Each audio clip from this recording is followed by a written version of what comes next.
So, just when it seemed like the Shanquella Robinson case was going to come to a dead end, some bizarre new information recently came to light that completely reopened it and revealed just how nasty the Cabo Six are and how they mistreated Shanquella. Additionally, her family finally came forward and disclosed who actually assassinated their beloved princess. You also won't believe who this assailant is or how they sought to deceive and control Shanquella's family. So what was the new evidence found that would hopefully help close this gruesome case?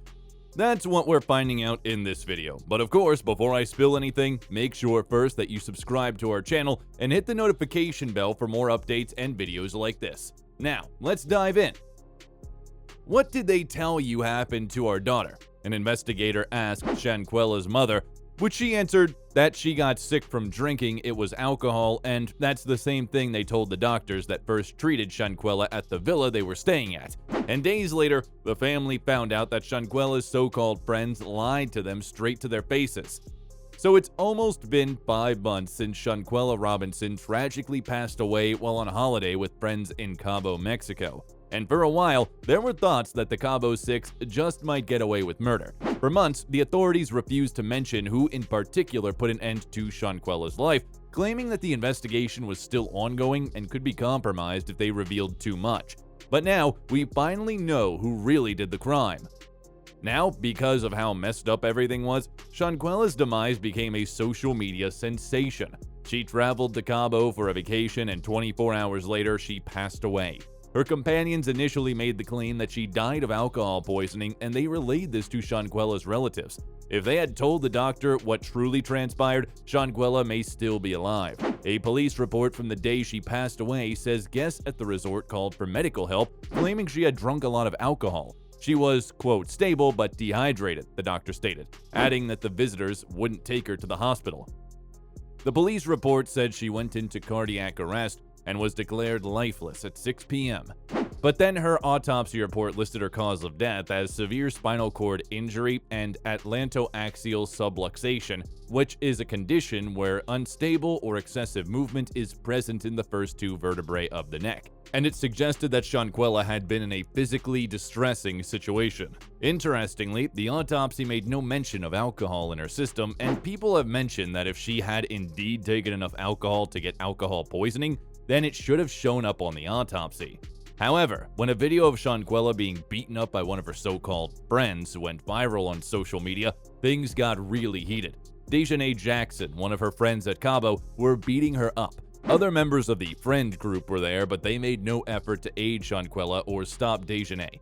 Khalil Cook, who was meant to be her best friend, once even made fun of her by saying, "Quella, can you at least fight back?" Quella, can you at least fight back?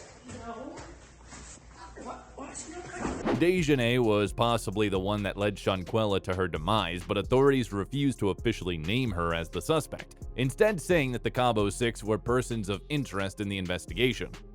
Mexico also ruled the case to be a femicide and requested the extradition of the group so that they could face the law in Mexico. Mexican authorities released a statement saying this case is fully clarified, saying, "We even have a court order.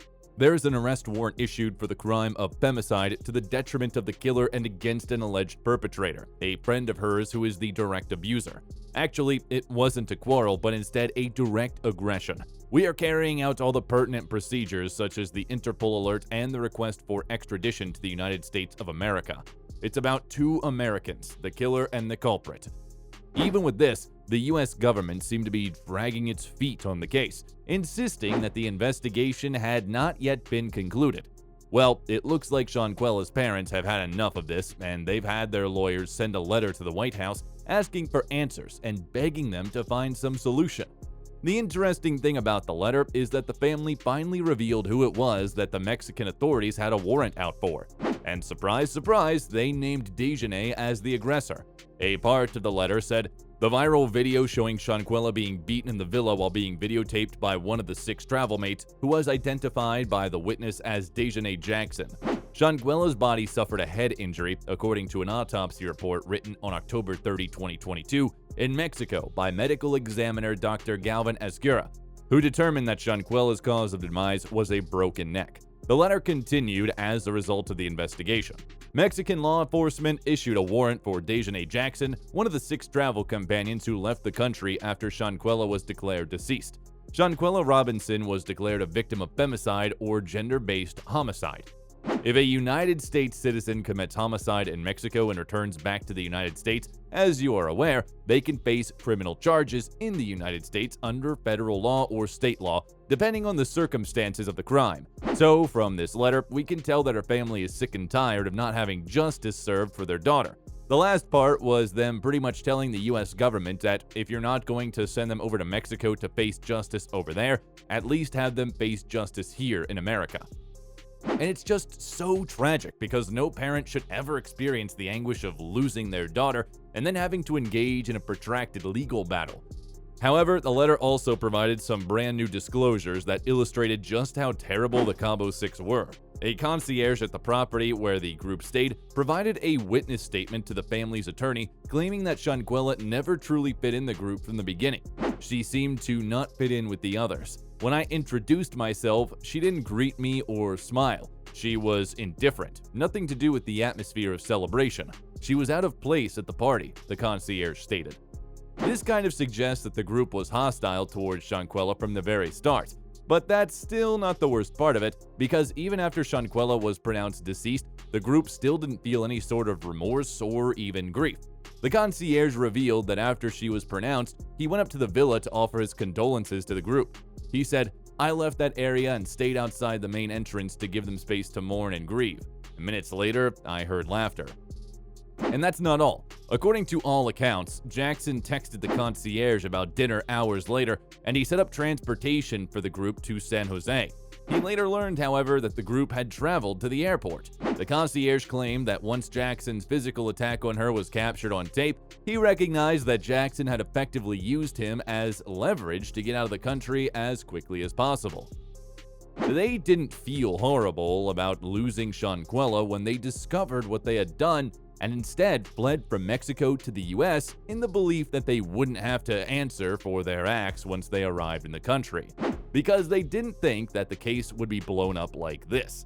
This just shows how much they didn't care about Shanquella, and it explains why a lot of people feel like the whole thing might have been premeditated. Someone commented on some of the videos circulating on YouTube, "This is heartbreaking and outrageous. The authorities know who was there. They have a video of not a fight and the injuries. Justice must be served. Everyone involved, from the killer to the others who stood by and then covered up what happened, needs to be apprehended, charged, and jailed." Another person said, "I can't believe this is still going on, and I can't believe nobody, not one person, has been held responsible for this. All right, peace, Shanquella. This is so heartbreaking."